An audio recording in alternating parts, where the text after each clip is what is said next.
Hello students, आज हम लोग मिडाइवल हिस्ट्री स्टार्ट करने जा रहे हैं। तो मिडाइवल हिस्ट्री का बस 3 ही टॉपिक है जो हम लोग को पढ़ना रहता है, ठीक है। एक टॉपिक जो है दिल्ली सल्तनत है, सबसे उसके पहले ईरान अफगान अब इन्वेजन है, जिसमें मीर कासिम, मोहम्मद गौरी, पृथ्वीराज चौहान वो पढ़ना है ईरान अफगान इन्वेजन में। उसके बाद एक टॉपिक है आपका पूरा दिल्ली सल्तनत। दिल्ली सल्तनत में आपका पूरा आपका पूरा कवर हो जाएगा। बहुत सारा dynasty, slave dynasty, Tughlaq dynasty, Syed dynasty, फिर लोधी डायनेस्टी, है ना। उसके बाद मुगल एम्पायर। बस 3 ही, इतना ही टॉपिक है, टोटल 3, ठीक। तो सबसे पहले हम लोग ईरान अफगान इन्वेजन कंप्लीट कर लेते हैं। ईरान अफगान इन्वेजन का जो कोई एग्जाम में आएगा तो मीर कासिम नहीं मारना। सबसे पहला इन्वेडर कौन था? सिकंदर। इंडिया में सबसे पहले कौन आया था? सिकंदर। उसके बाद जो पहला मुस्लिम कौन पूछा है तब वो मीर कासिम मार सकते हैं, मोहम्मद बिन कासिम। मोहम्मद बिन कासिम फर्स्ट मुस्लिम इन्वेडर है, ठीक है। लेकिन फर्स्ट इन्वेडर कौन है? सिकंदर। तो यहाँ हुआ क्या था, ये है आपका मीर कासिम। तो मीर कासिम एक्चुअली जो है अल हजाज जो है ईरान के खलीफा थे। खलीफा मतलब जो मुस्लिम के जो सबसे टॉप मोस्ट लीडर होते हैं ना, उनको खलीफा बोला जाता है। तो ईरान के खलीफा थे अल हजाज, ठीक है। अल हजाज के ये मीर कासिम अल हजाज को रखे हुए था अपने पास।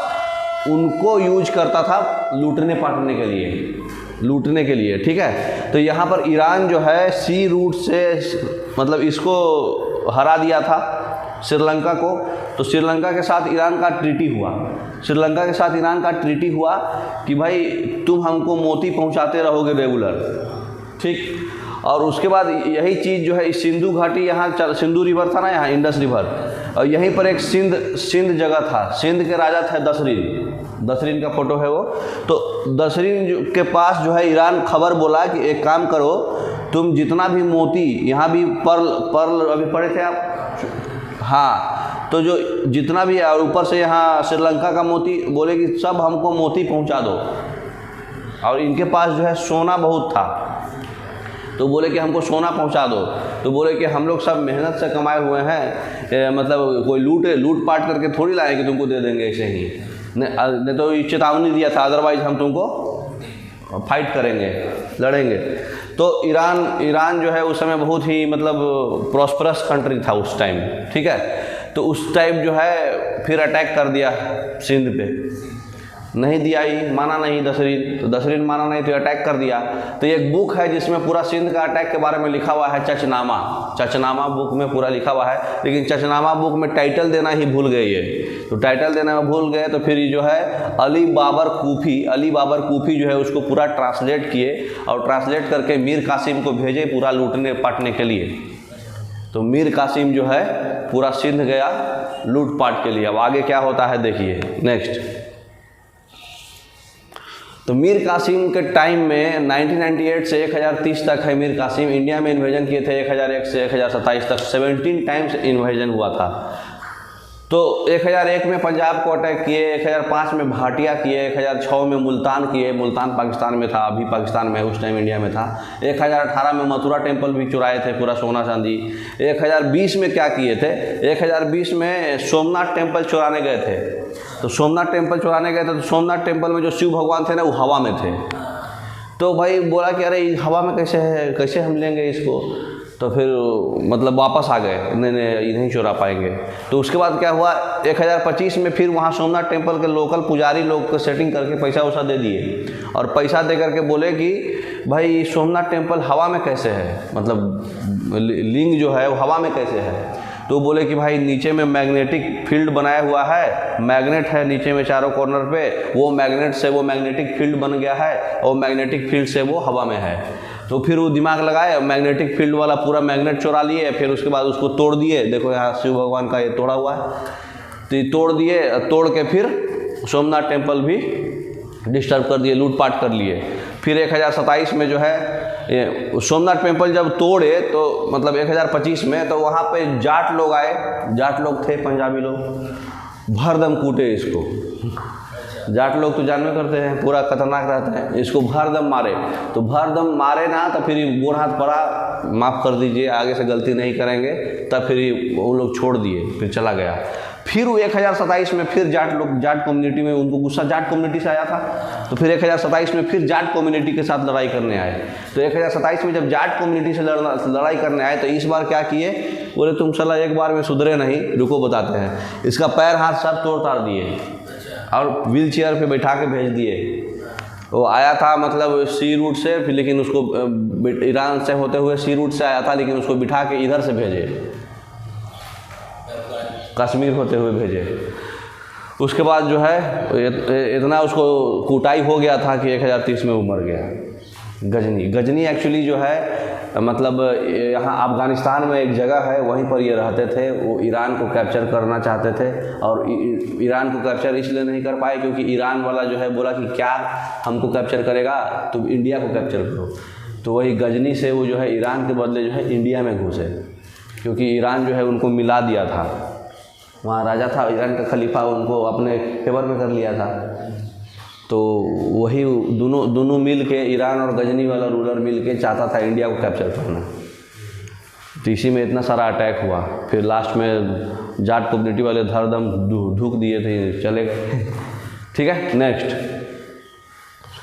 फिर फेमस जो राइटर महमूद गजनी के टाइम में जो आए थे वो कौन कौन थे, ये बहुत एग्जाम में आता है। अल बरूनी जो है, अल बरूनी मतलब जो है क्या लिखे थे, किताबुल हिंद, ये एग्जाम में बहुत आता है। अल बरूनी मोहम्मद गजनी के बारे में लिखे हैं किताब उल हिंद में, ये एग्जाम में बहुत आता है। फिर फरूबी थे, फिर दौसी थे, उतबी थे और सिस्टेनी थे।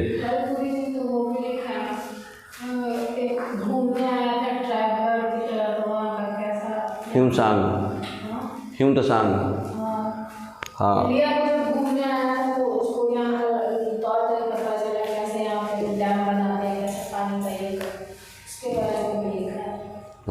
तो अल बरूनी का जो किताब उल हिंद ज़्यादा फेमस है, एग्जाम में बहुत आता है, एसएससी में तो भर भर के आता है।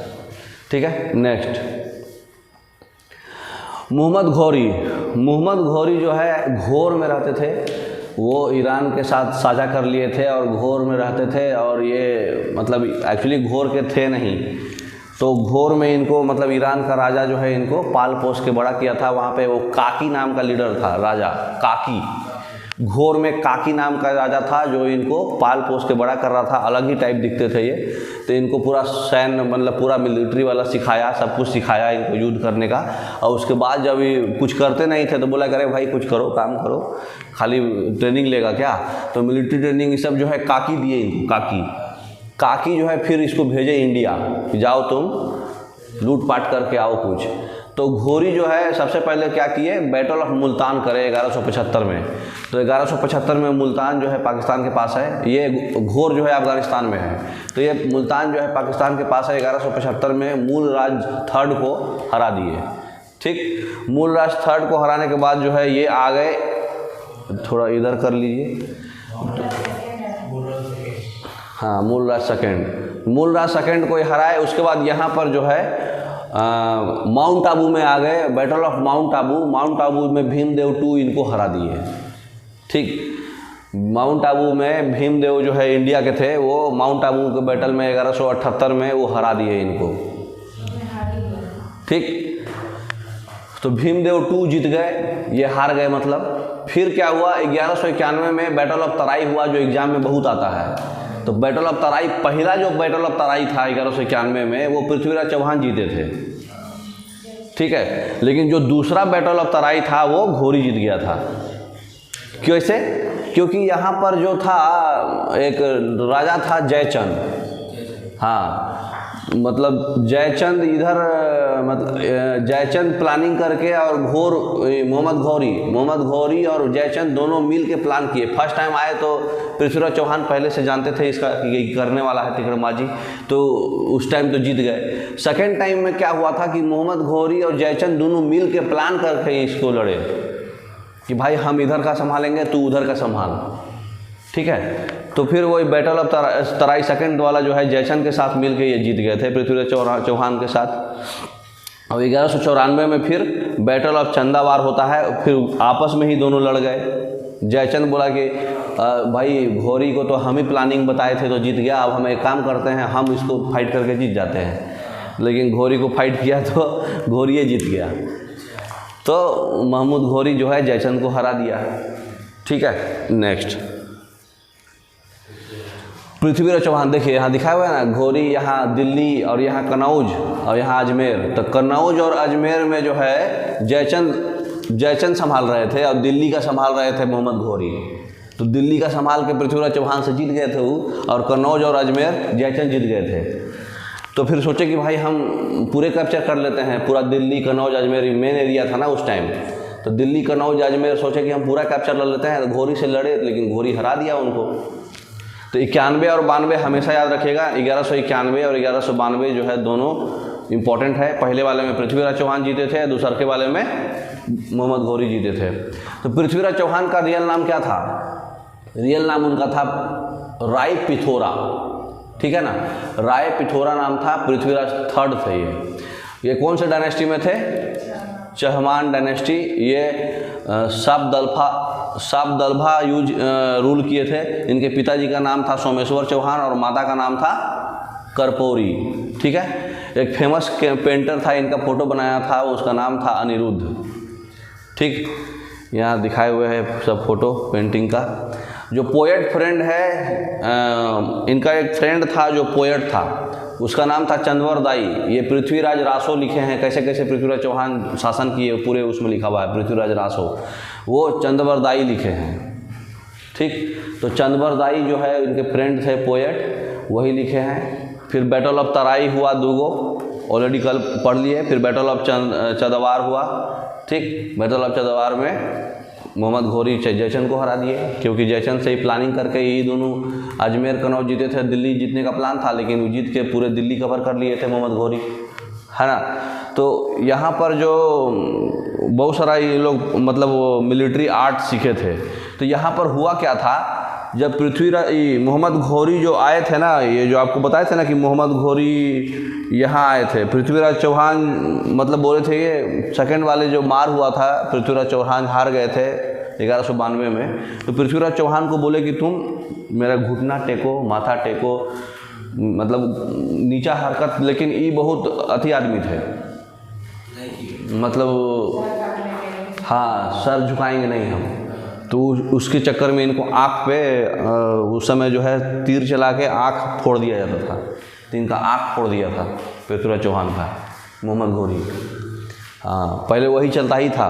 मतलब हाथी पे लड़ाई कैसे हुआ था, मतलब बीच में मतलब इनको कैप्चर करने के लिए, जैसे महाभारत में कैसे होता है कि मेन राजा को संभालने के लिए 4-5 गो लेयर रहता था।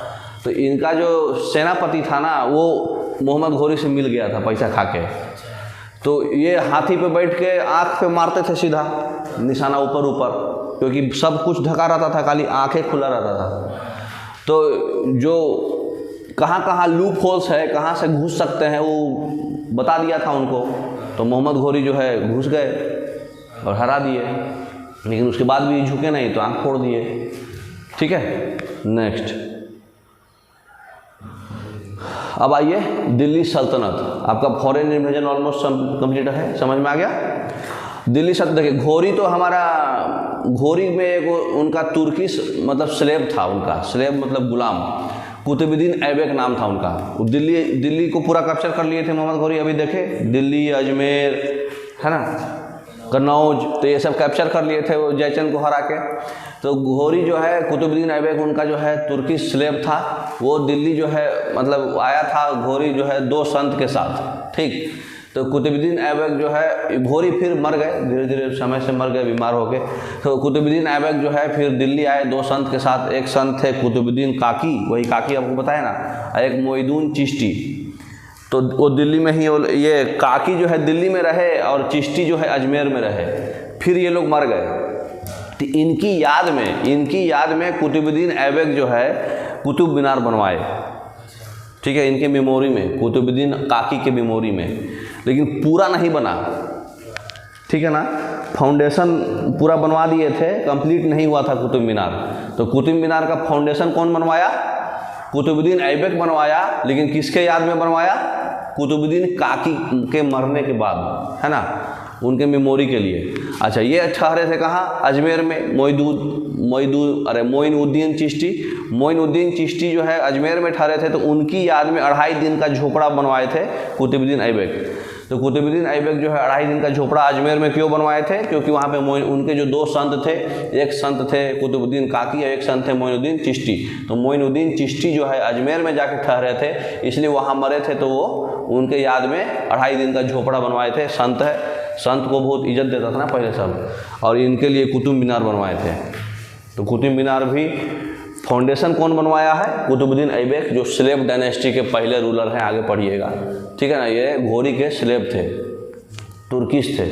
नेक्स्ट, तो 5 डायनेस्टी है दिल्ली सल्तनत का। अब हम दिल्ली सल्तनत का हिस्ट्री पढ़ने जा रहे हैं। Slave dynasty, Khilji dynasty, Tughlaq dynasty, Syed dynasty और लोदी डायनेस्टी। बस अब मिडाइवल हिस्ट्री में बस यही है, ये 5 डायनेस्टी पढ़ना है और मुग़ल पढ़ना है बस। मुग़ल के बाद सीधा मॉडर्न घुस जाइएगा, 1857 का रिवोल्ट घुस जाइएगा। तो देखिए सबका टाइमिंग दिखा हुआ है। दिल्ली सल्तनत में स्लेव डायनेस्टी बोले तो गुलाम वाला डायनेस्टी जो है 1206 से 1290, फिर 90 से 1320, मात्र 30 साल चला ये 84 साल। ये खिलजी डायनेस्टी 30 साल चला। फिर तुगलक डायनेस्टी जो है करीब करीब अप्रॉक्स जो है 100 साल के आसपास चला, है ना, 94 ईयर्स। फिर सैयद डायनेस्टी चला 36 साल। फिर लोदी डायनेस्टी 1526 में बाबर हरा गए थे, है ना, तो फिर लोदी डायनेस्टी चला था। आज हम लोग जो है तुगलक तक पढ़ेंगे पूरा, ठीक। तो देखिए सबसे पहले दिल्ली सल्तनत का हम लोग स्लेव डायनेस्टी पढ़ते हैं, ठीक। तो स्लेव डायनेस्टी देखते हैं।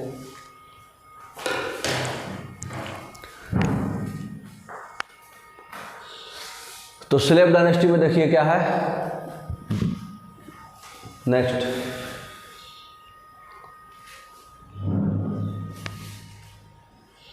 बीच बीच में छूते रहना पड़ता है उसको।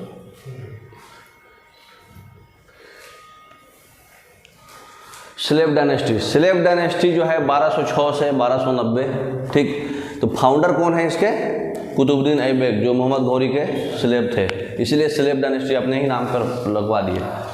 तो ये जो है तुर्किश मतलब कल्चर जो है दिल्ली में ये लाए थे, क्योंकि तुर्किश के ही थे ना, तो तुर्किश कल्चर दिल्ली में लाए थे। कभी भी सुल्तान टाइटल इनको सब देता था, लेकिन एक्सेप्ट नहीं किए, है ना। ये जो है टाइटल क्या एक्सेप्ट किए? मालिक, है ना, लाख बख्श, सिपाह सलार, है ना। तो इनका ये अपना कैपिटल लाहौर रखे थे, जिसके बाद इल्तुतमिश आएंगे ना, तब वो कैपिटल को बदल के दिल्ली करेंगे। तो ये अपना कैपिटल लाहौर रखे थे। ये क्या बनवाए थे? कुतुब मीनार। किसके मेमोरी के लिए? कुतुबुद्दीन काकी के लिए, है ना। तो कुव्वत उल इस्लाम इंडिया का पहला मस्जिद है, कुव्वत उल इस्लाम, ठीक। 2.5 दिन का झोपड़ा भी बनवाए थे ये। चेरा मंजूमा जो है पहला मॉस्क है, लेकिन यहाँ पूजा नहीं होता है। अगर बिल्डिंग में बोला जाए कि हाँ पहला मॉस्क बिल्डिंग कौन है, तो कौन है? चेरा मंजूमा। लेकिन पहला मॉस्क पूछेगा तो कौन बोलेंगे? कुव्वत उल इस्लाम। तो कुव्वत उल इस्लाम जो है पहला मस्जिद है, लेकिन पहला मस्जिद मतलब ऐसा बिल्डिंग कौन है जहाँ पूजा नहीं होता है। लेकिन तो बिल्डिंग अगर बोल दिया, बिल्डिंग वर्ड ऐड करेगा तो फिर चेरा मंजूमा मानेंगे। तो चेरा मंजूमा जो है बिल्डिंग है, यहाँ पूजा नहीं होता है, ठीक है ना। क्योंकि इंडिया का ये पहला मॉज, इसलिए कंसीडर इसको नहीं करते हैं चेरा मंजूमा में। लेकिन क्वेश्चन क्या पूछ रहा है, अगर ये पूछवाना चाहेगा तो ये ध्यान रखिएगा, चेरा मंजूमा। और कुव्वत उल इस्लाम जो है पहला मस्जिद है। 2.5 दिन का झोपड़ा भी बनवाए थे ये। 1210 में जो है पोलो, चौगन मतलब पोलो होता है, पोलो खेलते समय ही मर गए। पहले वो लोग पोलो खेलते थे, है ना, तो पोलो खेलते समय ये घोड़ा से गिर के मर गए थे। तो ये भी पूछता है कभी कभी। तो 1210 में मर गए थे, ठीक। पोलो खेलते समय मर गए थे, ठीक। नेक्स्ट, अब आइए इल्तुतमिश। 1210 के बाद 1211 से 1236 रियल फाउंडर जो है दिल्ली सल्तनत का यही है, क्योंकि ये मतलब कैपिटल एक तो लाहौर से दिल्ली कर दिए, और दूसरा चीज़ है आराम शाह को हराए। फिर चहलगानी रख दिए थे। चहलगानी बोले तो 40 गो सेनापति रख दिए थे, जो तू पूरा काम संभालेगा। मतलब अपना काम नहीं है, मतलब चहलगानी, सब चहलगानी करता था, ये आराम से एंजॉय करते थे। तो कुतुब मीनार पूरी तो नहीं बनवा पाए थे। कंप्लीट कौन किया था कुतुब मीनार को? इल्तुतमिश। कुतुब मीनार फाउंडेशन वो सब बनवा दिए थे वो, लेकिन कंप्लीट कौन किया था? इल्तुतमिश, तो दोनों एग्जाम में आता है। फाउंडेशन कौन बनाया, कंप्लीट कौन किया, तो कुतुबुद्दीन ऐबक जो है फाउंडेशन बनाए थे, कंप्लीट किए थे इल्तुतमिश। यही इक्ता सिस्टम लॉन्च किए थे, हाँ टैक्स वाला, है ना। तो इक्ता सिस्टम लॉन्च किए थे और ये मंगोल्स को भी हराए थे। बताए ना, मंगोल्स जो है चिंकिया सब जो है बार बार मतलब डिस्टर्ब करते रहता है, तो चोला टाइम में भी डिस्टर्ब कर रहा था। मंगोल्स एक ट्राइब्स है, तो ये मंगोल्स को हरा दिए थे। नासिरुद्दीन क्वाचा जो है चंगेज खान को हराया था, ठीक है। तो मंगोल्स जो है कंप्लीट हार गए थे इनसे। ये 2 कॉइन लगाए थे, एक टंका और एक जीतल। टंका जो है सिल्वर कॉइन्स को बोलते हैं और कॉपर कॉइन्स को जीतल बोलते हैं। तो 2 कॉइन्स ये इंट्रोड्यूस किए थे। फिर उसके बाद और क्या क्या ये बनवाए, एक सुल्तान गढ़ी बनवाए। इनके बेटा जो थे रुकनुद्दीन फिरोज थे और बेटी थी रजिया सुल्तान। तो रजिया सुल्तान बहुत ज़्यादा एक्टिव थे, जो रुकनुद्दीन फिरोज जो है उतना बढ़िया नहीं था, मतलब एक्टिव नहीं था, ठीक है ना। तो सुल्तान गढ़ी भी बनवाए हैं और कुतुब मीनार को कंप्लीट किए हैं। और चहलगानी मतलब चालीसा, 40 लोग का पीपुल को अपना अपना डिपार्टमेंट बांट दिए संभालने के लिए, है ना। दिल्ली कैपिटल कर दिए थे। आराम शाह को भी हराए थे, मंगोल्स को भी हराए थे, ठीक। इतना मोर देन एनफ है, सब क्वेश्चन ही खाली लिखा हुआ इसमें। 2 कॉइन्स लगाए थे, टंका और जीतल, ठीक। नेक्स्ट, तो फिर रजिया गुंडों में फंस गई, गाना सुने हैं। तो ये गुंडों में फंस गई थी। रजिया सुल्तान जो है उस समय जो है लेडीज़ लोग को बहुत पर्दा था, ठीक। तो इसके एक मूर्ति बनाया गया है। 3 को कॉइन चला था रजिया सुल्तान का द्वारा। एक कॉइन्स में लिखा था इल्तुतमिश की बेटी, एक कॉइन्स में लिखा था दिल्ली सल्तनत की महारानी, और एक में था न्याय की रानी। कॉइन्स में ही लिखा रहता था। ये बनवाई थी रजिया सुल्तान, न्याय की रानी, दिल्ली सल्तनत की महारानी, इल्तुतमिश की बेटी, ठीक। तो ये बहुत ही एक्टिव थी, पहले और आखिरी वोमेन थी जो मुस्लिम रूलर थी इंडिया में। उसके बाद मुस्लिम रूलर कोई था ही नहीं और ना अभी तक आया, ठीक है ना। तो मुस्लिम रूलर जो है इंडिया में पहली भी थी और आखिरी भी थी। देखिए इसमें क्या क्या की थी। इनके हस्बैंड का नाम था अलतुरिया, जो भटिंडा के रूलर थे। अलतुरिया, रजिया सुल्तान। गाना सुने, एक रजिया गुंडों में फंस गई थी गुंडों में। तो इनका जो कमांडर है, इनका कमांडर था जमालुद्दीन, ठीक है ना, जमालुद्दीन यकूत। और ये जो है पर्दा सिस्टम एक्सेप्ट नहीं करती थी, है ना। मतलब मुंह पे पर्दा लगाओ, बाल को मतलब ढको नहीं पूरा, अरे अति से काला पर्दा से ढक दो, ये नहीं, इसको नहीं पसंद था। ये जो क्या ऑप्ट की थी, कुबा सिस्टम और कूला सिस्टम। कुबा सिस्टम मतलब ब्लेजर पहनना, देखिए ब्लेजर पहनी हुई है ना। तो ये बोली कि भाई रईस लोग जो ऐसा जो रईसी होता है वो ब्लेजर पहनते हैं, यहाँ भी देखिए ब्लेजर पहनी हुई है। और एक जो कूला जो बोले तो ऐसा कैप, ऐसा वाला कैप पहनती थी, स्टाइल वाला। तो ये कुबा सिस्टम और कूला, ये 2 चीज़ ऑप्ट की थी, ब्लेजर और कैप, ठीक है। तो देखिए कैप पहनती थी हमेशा और ब्लेजर पहनती थी।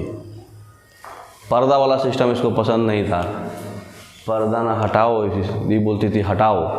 तो 1240 से 1265 में तिल सुल्तनत आए। 1240 में ही फिर गुंडों में फंस गई थी। लाल कलर के सूट पहन के ही गई थी एयरपोर्ट, सी पोर्ट से आगे, ये भी पूछता है एग्जाम में। तो लाल कलर से सी पोर्ट से गई थी। तो रजिया सुल्तान जो है 1240 में फिर इसका राज खत्म हो गया। तो 1240 से 1265 में तिल सुल्तनात आए। मोइनुद्दीन बहराम शाह आए, अलाउद्दीन मसूद आए और नसरुद्दीन महमूद आए। खाली नाम याद रखना है कौन कौन आए थे, कुछ नहीं कर पाए थे, सब बोका थे, ठीक है। नेक्स्ट, लास्ट जो आए, जो मतलब काम किए, वो उनका नाम था गियासुद्दीन बलबन, जो 1265 से 87 तक लास्ट गए, बहुत साल संभाले पूरा। बाद में फिर 2-3 और आए, लेकिन उनका हमको पढ़ना नहीं है, ठीक है। तो ये जो है बलबन जो है ये चहलगामी को मार दिए। सब आपसे में लड़ते रहता था चहलगामी। तो चहलगानी जो आपस में लड़ता था, चहलगानी जो 40 गो लीडर था ना, वो इल्तुतमिश डिप्यूट किया था। तो इल्तुतमिश के मरने के बाद जो है वो लोग आपस में ही लड़ने लगते थे राजगद्दी के लिए। तो इसको सबको पहले ये बोले कि मार देते हैं, उसी में से एक थे ये सबको मार दिए। और ये नौराज कल्चर, मैंने पर्शियन फेस्टिवल है एक नौराज, और पर्शियन कल्चर है वो लाए। उसमें यही था कि तुम पैर छुओ, सलाम करो, मतलब वैसा कल्चर ही लाए, ठीक है। फिर सजदा और पैबोस इंट्रोड्यूस किए, है ना। सजदा मतलब पैबोश मतलब पैर छुओ, सजदा मतलब कि सलाम करो। तो सजदा और पैबोश सिस्टम लाए, और ये जो है ब्लड और आयरन तरीका अपनाते थे। ठीक है, नाम से ही समझ में आ रहा है कौन सा तरीका है ये। सीधा या तो हमारा बात मानो, नहीं तो सीधा खूना खून, है ना। तो और ये स्लेव डायनेस्टी खराब एक्चुअली क्यों खराब हुआ, क्योंकि मंगोल ट्राइब्स बार बार इन्वेजन करते रहते थे, तो मंगोल ट्राइब्स की वजह से ये खराब हुआ। ठीक, नेक्स्ट। तो ये आपका ये ख़त्म हो गया स्लेव डायनेस्टी। अब आ जाइए खिलजी डायनेस्टी में। तो खिलजी डायनेस्टी में सबसे पहले जो है ये दिल्ली में मंगोल्स लोग डिस्टर्ब बार बार करते थे। तो उसके जो फाउंडर थे जलाउद्दीन फिरोज खिलजी। जलाउद्दीन फिरोज खिलजी कौन थे? रजिया सुल्तान के जो कमांडर थे जमालुद्दीन। तो ये जो जलाउद्दीन फिरोज खिलजी थे ये जो है अलाउद्दीन खिलजी के चचा थे, ये अंकल। तो ये बुढ़ऊ के नाम पे ही सब हुआ था, ये सब कुछ ज्ञान दे रहे थे, और लेकिन लास्ट में ये काबिल बन करके इसी को अपने खुद ही अपने नाम पे डायनेस्टी कर लिए, जबकि ये बनना चाहते थे। और सब टेक्निक उकनिक करके दिल्ली से मंगोल्स को यही हराए थे। मतलब यही सब कुछ किए, लाहौर दिल्ली सब जो मंगोल्स को भी हराए, दिमाग सब ये लगाए सेना वना का, लेकिन फाउंडर ये बन गए। तो 6 साल ही बने, उसके बाद इनको ढोक दिए ही। तो ये जो है इनको मारे, और उसके बाद फिर राजगद्दी पे बैठ गए अलाउद्दीन खिलजी। ठीक, नेक्स्ट। तो इनके बारे में कुछ नहीं पढ़ना है, खाली फाउंडर थे, चचा थे उनके। अलाउद्दीन खिलजी जो थे, अलाउद्दीन खिलजी जो है उनका नाम था, रियल नाम था गुरशास्प। ठीक है, जो अलाउद्दीन का जो टाइटल है वो अलेक्जेंडर सेकंड, मतलब ये चाहते थे कि हमको अलेक्जेंडर सेकंड बोला जाए, सिकंदर सानी। जैसे सिकंदर सब कुछ फतह कर दिया था, वैसे ही हम भी कर देंगे। तो सिकंदर सानी अलेक्जेंडर सेकंड बोला जाता था। ठीक है, अलाउद्दीन खिलजी जो है टोटल 8 बैटल्स जीते थे। रियल नेम इनका क्या था? अली गुरुशास्प, है ना। बहुत ही इफेक्टिव सुल्तान थे। आर्मी का पूरा सिस्टम में बदल दिए थे, यूनिफॉर्म सिस्टम, सबको यूनिफॉर्म में रख दिए थे कि भाई हमारा आदमी जो लड़ेगा मालूम चलना कि वो हमारा आदमी है, तो यूनिफॉर्म पहनेगा। सैलरी, रिक्रूटमेंट सब सिस्टम बदल दिए थे। वो क्या किए थे कि आर्मी लोग को जो है ना, मतलब बहुत ट्रेनिंग दिए, सैलरी वैलरी भी अपने हिसाब से बढ़ा दिए। और ये जो है 20वां सिस्टम लाए थे। 20वां सिस्टम टैक्स का ही सिस्टम है एक, मतलब एरिया, जैसे पहले कैसे होता था, यार्ड, फीट, एकड़, वैसा ही इनका एरिया का नाम था 20वां। एक एरिया, एक 20वां में इतना यार्ड, एग्जैक्ट कितना पता नहीं, बट 20वां एक मतलब लैंड का मतलब एक कुछ पार्ट है। ठीक, फिर उसके बाद एक दाग और हुलिया सिस्टम लाए थे। दाग और हुलिया सिस्टम क्या है? वह घोड़ा लोग अपना, मेरा घोड़ा कौन सा है उसके पहचान के लिए क्या करे थे कि घोड़ा लोग में एक स्टैंप बना के गरम करके उसके स्किन पे मार देते थे, तो मतलब वो जल के और उसका स्टैंप का नाम आ जाता था। तो दाग और हुलिया, मतलब उसका हुलिया पहचान में आ जाएगा। तो ये मतलब घोड़ा लोग अपने घोड़ा को अथी करने के लिए मार्केट को कंट्रोल सिस्टम किए थे, क्योंकि मतलब टैक्स को फिक्स कर दिए थे 50%। तुम जितना कमाएगा भाई उसका 50%। पहले क्या था, तुम कमाओ नहीं कमाओ इतना देना है। तो उसको थोड़ा सा रीमोल्ड करके मार्केट को कंट्रोल किए, क्योंकि भाई जिसका जितना कमाई है उसका 50% दे दो, बाकी 50% में खाओ। ठीक है, तो वो 50% पे रख दिए थे। अच्छा, मालिक कफूर और मालिक मनी इसी का नाम है, वो नुसरत खान कैप्चर किए थे। ठीक है, वो जो है 1000 दिनार में इनको खरीदे थे, मालिक कफूर को। ये गे था अलाउद्दीन खिलजी जो था, फोटो से आपको पता चल रहा होगा, ये बहुत बड़ा गे था। तो ये गे था। तो अलाउद्दीन खिलजी, जैसे लोग मार्केट में लड़की को बुलाता है ना ये लड़का को बुलाया। ये जो है मतलब 1000 दिनार में नुसरत खान जो है मालिक कफूर को खरीदा था। हाँ, और नुसरत खान इनको गिफ्ट किया अलाउद्दीन को। मालिक कफूर माने ये मालिक कफूर जो है बोरों पे, मतलब डिमांड पे, जैसे मतलब लड़कियां प्रोस्टिट्यूट जाती हैं ना गिफ्ट में, तो उसको कौन गिफ्ट किया? नुसरत खान। नुसरत खान 1000 दिनार में मालिक कफूर को खरीदा था, जिसको 1000 दिनारी भी बोलते हैं, नायाब भी बोलते हैं मालिक कफूर को। तो मालिक कफूर को 1000 दिनारी इसलिए बोलते हैं क्योंकि नुसरत खान जो है गुजरात का लीडर है, जो इसको कैप्चर कर दिया था और कैप्चर खरीद लिया था। नायाब भी बोलते हैं उसको। तो ये खरीद के इसको गिफ्ट कर दिया, इसको चाहिए था होता है तो इसको गिफ्ट कर दिया था, ठीक है। नेक्स्ट, फिर अलाउद्दीन खिलजी जो है 2 टैक्स लगाए थे अलाउद्दीन खिलजी, एक घराई और एक चराई। घराई माने घर से, चराई माने चरना। हाउस पे टैक्स लगेगा, जिसके पास घर होगा उसको टैक्स देना होगा, और जो भी एनिमल्स लोग चरवाएंगे, ग्रेजिंग, घास चरवाते ना लोग, उसका टैक्स लगेगा जितना एरिया में चरवाएंगे। तो घराई और चराई टैक्स सिस्टम अलाउद्दीन खिलजी लगाए थे। अब देखिए 8 बैटल्स जीते थे, देखिए कौन कौन। 1296 से 1316, 20 साल का ही ये 20 साल में बाजीराव जो है 39 बैटल्स जीते, लेकिन उतना इनको नहीं पढ़ा जाता है। लेकिन अलाउद्दीन खिलजी को सबसे ज़्यादा पढ़ा जाता है, सबसे ज़्यादा क्वेश्चन आता है। क्यों? क्योंकि ये डाइवर्सिटी इनका अच्छा था और काफ़ी रिफॉर्म्स किए थे लोकल में, मिलिट्री सिस्टम में रिफॉर्म्स किए, टैक्स सिस्टम में रिफॉर्म्स किए, इसलिए। तो देखिए मंगोल्स को हराए सबसे पहले 1292 में मालवा में, 1296 में देवगिरी जो है एक्चुअली साउथ में, मतलब बहुत बढ़िया प्लेस है, तो उसको कैप्चर कर लिए। फिर 1257 बाद में इस अलाउद्दीन खिलजी के बाद मोहम्मद बिन खिलजी, तुगलक आएगा, बाद में पढ़िएगा तुगलक में, वो देवगिरी में क्या नौटंकी किया पढ़िएगा। तो 1297 में गुजरात में हराए, 1301 में रणथंभौर है ना, रणथंभौर कहाँ है? एमपी में। तो रणथंभौर को हराए, फिर चित्तौड़गढ़ को हराए, फिर मालवा को फिर से हराए 1305 में, 1308 में सिलवाना को हराए, 1311 में जलोर। अच्छा, क्या क्या बनवाए? हौज खस बिल्डिंग बनवाए, चोर मीनार बनवाए, न्यू टाउन सीरी बनवाए, सीरी फोर्ट बनवाया, उसको कैपिटल बनवा दिए सीरी फोर्ट को, अलाई मीनार बनाए, अलाई दरवाज़ा बनवाए, मस्जिद बनवाए, जामियात खाना, यही मस्जिद का नाम है, जामियात खाना मस्जिद बनवाए थे ये। तो हौज खास दिल्ली में है, चोर मीनार, न्यू टाउन सीरी फोर्ट, ये सब बनवाए थे, ठीक। नेक्स्ट, अब आ जाइए दिल्ली सल्तनत का जो टैक्सेशन सिस्टम था, वो टैक्सेशन सिस्टम मतलब अलग अलग इससे रिफॉर्म्स किए थे ना, ये सुधार किए थे टैक्सेशन सिस्टम में। तो मुस्लिम 4, यहाँ 4 होगा, सब में फ्रॉम लिख दिया है, 4 होगा, ठीक।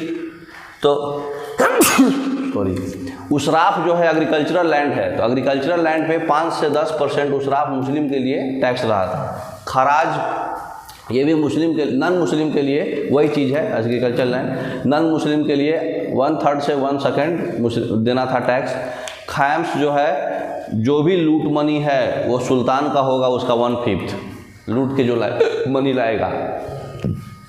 फिर जक़ात जो है ये रिलीजियस टैक्स था मुस्लिम पे, धर्म के नाम पे टैक्स, ठीक है। नॉन मुस्लिम पे कितना था? 10%। वो खुद मुस्लिम था तो मुस्लिम को थोड़ा छूट देता था, देखो यहाँ 5% है तो यहाँ 1/3 है, ठीक है। 2 से 2.5% रिलीजियस टैक्स था मुस्लिम पे, नॉन मुस्लिम पे 10% था। जजिया एग्जाम में बहुत आता है। लगान, ये एक्स्ट्रा टैक्स लगाया जाता था 2.5% मुस्लिम के लिए और 5% नॉन मुस्लिम के लिए, लगान एक्स्ट्रा टैक्स, ठीक। नेक्स्ट, तो आपका अलाउद्दीन खिलजी ख़त्म हो गया।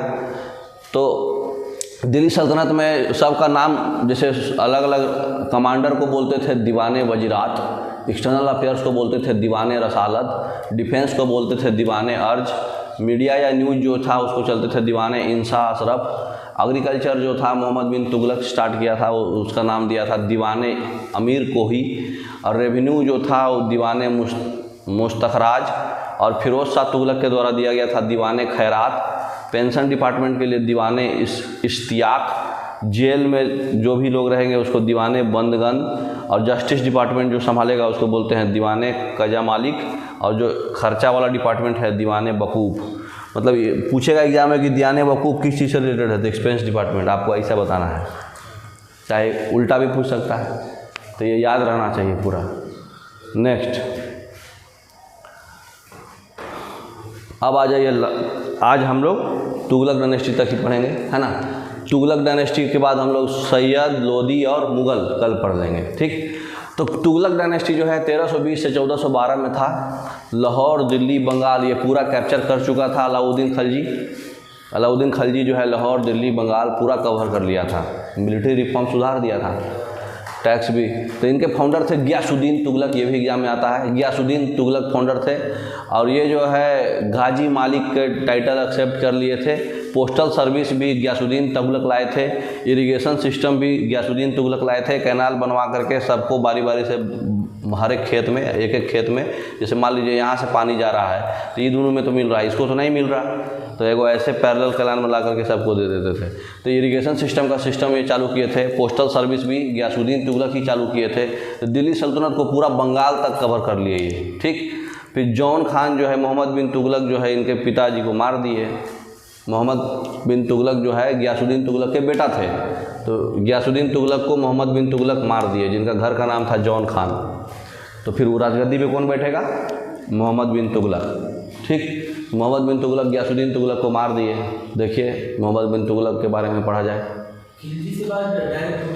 हाँ, यही गियासुद्दीन तुगलक धीरे धीरे कैप्चर करके बंगाल भी कैप्चर किए। मोहम्मद बिन तुगलक जो है 25 से 51 सबसे लिटरेट सुल्तान थे, लेकिन सबसे बोका थे ये, मतलब प्रैक्टिकल नॉलेज ही बहुत ही कम था। प्रैक्टिकल नॉलेज इनको बहुत ही कम था। इनको पागल राजा बोला जाता था, क्योंकि ये पॉलिसीज़ को इम्प्लीमेंट नहीं कर पाते थे, ठीक है। किए क्या थे, जैसे यहाँ लाहौर, दिल्ली और बंगाल तो कैप्चर पहले से था, अभी चाह रहे थे कि हम साउथ कैप्चर कर ले, तो सोचे कि देवगिरी को कैप्चर कर लेंगे। तो अपना कैपिटल सबसे पहले क्या किए, देवगिरी से जो मतलब दौलताबाद कर दिए, ठीक है। देवगिरी को दौलताबाद नाम कर दिए। यहाँ पे कृष्णा नदी था देवगिरी के नीचे, यहाँ पे एक माउंटेन है ना। और उसके बाद जो है विजयनगर यहाँ पे एम्पायर है बहुत बड़ा, इसको सोच रहे थे कि हम कैप्चर कर लें। तो ये क्या किया कि सब लोग भाई चलो देवगिरी। अब भाई ये तो खुद राजा हैं, घोड़ा वोड़ा से चल जाएंगे, लेकिन बाकी लीडर लोग तो भाई पैदल जाएगा। पैदल में रास्ते में कितना लोग ऐसे ही मर गया भूखे प्यासे। तो देवगिरी चल गए। देवगिरी में भाई यहाँ पहाड़ था, नदी था, विजयनगर था, इसको कैप्चर कर नहीं पाए। तो फिर कर नहीं पाए तो बोले, फिर इधर इनका डिस्टर्ब होने लगा, तो फिर बोले कि सब चलो फिर अपना दिल्ली। अब उसमें भी पैदल सब लोग गया, तो इसीलिए इनको पागल राजा बोलता था, ठीक है ना। तो ये पागल राजा देवगिरी से दौलताबाद नाम चेंज कर दिए थे। कॉपर कॉइन्स लाए थे, लेकिन वो भी फेल कर गया। टोकन करेंसी लाए थे, वो भी फेल कर गया। तो इनका कुछ भी सक्सेस नहीं हुआ। फिर इब्न बतूता एक जो है इनके कोर्ट में आया था मोरक्को से, ठीक है ना। वो बुक एक लिखा था, उस बुक का नाम था रेहला, जिसमें पूरा डिस्क्राइब किया था मोहम्मद बिन तुगलक के नौटंकी के बारे में। ये इम्प्रैक्टिकल आदमी थे बिल्कुल, मतलब पढ़े लिखे सबसे ज़्यादा पढ़े लिखे यही हैं, लेकिन ये बिल्कुल इम्प्रैक्टिकल है। मतलब चाहते थे कि हम सब कुछ कैप्चर कर लें, लेकिन उनको टेक्निक नहीं मालूम था।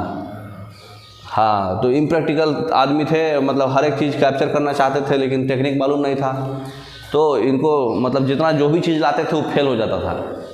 कॉपर कॉइन्स इंट्रोड्यूस किए, वो क्या किए कॉपर कॉइन्स में वो मतलब कॉइन्स में ही कॉपर कर दिए। तो सब लोग क्या करा, घरे रख लेता था, उसको मेल्ट करके बेचता था। तो भाई तुम अगर सोना के कॉइन्स बनाने लगोगे तो थोड़ी कोई कॉइन्स आदान प्रदान एक्सचेंज होगा, वो तो बेचने लगेगा लोग गला करके। तो वैसा ही काम ही करते थे, टोकन करेंसी टाइप कर दिए थे। ये बतूता जो है मोरक्को से आए थे, तो उस बुक लिखे हैं रेहला बुक में सब कुछ बताए हुए हैं, ठीक है। नेक्स्ट, अब उसके बाद आए सबसे बहुत बढ़िया लीडर फिरोज शाह तुगलक 1351 से 88। ये बहुत ही लिबरल आदमी थे, मतलब ज़्यादा हार्श हार्टेड नहीं थे। ये एक जो है इरिगेशन पे हके सर्ब एक टैक्स लगाए थे। फिरोज शाह तुगलक जो है, फिरोज शाह तुगलक 1351 से 1388 में लिबरल सुल्तान बोले जाते थे। ये एक इम्पोज किए थे हके सर्ब। हके सर्ब क्या है, इरिगेशन पे टैक्स लगाया जाता था, मतलब बहुत सारे डिपार्टमेंट में, दीवाने खैरात, दीवाने बंदगन, दीवाने इलाज, वो दीवाने वाले में सब हम डाल दिए थे। कौन फिरोज शाह तुगलक था, ब्रैकेट में लिखा हुआ भी था, आपको रट लेना है वो पूरा। तो पहला सुल्तान थे जो जजिया इम्पोज किए थे ब्राह्मण पे। जजिया मुस्लिम नॉन मुस्लिम पे टैक्स था, है ना, रिलीजियस टैक्स, लेकिन ये ब्राह्मण पे भी जजिया लगाए थे फिरोज शाह तुगलक। एग्जाम में बहुत आता है जजिया, हाँ, ब्राह्मण पे जजिया कौन लगाए थे, फिरोज शाह तुगलक। एग्जाम में बहुत आता है। ये अपना एक बुक भी लिखे थे, ऑटोबायोग्राफी। उस बुक का कौन लिखा था, फुतूहत ई फिरोज शाही। इनका खुद का पूरा डिटेल लिखा हुआ उसमें। ऑटोबायोग्राफी तो जानते ही हैं आप लोग। तो फुतूहत ई फिरोज शाही, ये जो है शिलालेख जो है, अशोका का शिलालेख जो है लुम्बिनी से इंडिया लाए थे। ये शिला मतलब पत्थर पे लिखा हुआ इंस्क्रिप्शन रहता ना, पत्थर पे जो लेख है, शिलालेख जो है लुम्बिनी से इंडिया मतलब इंडिया लाए थे।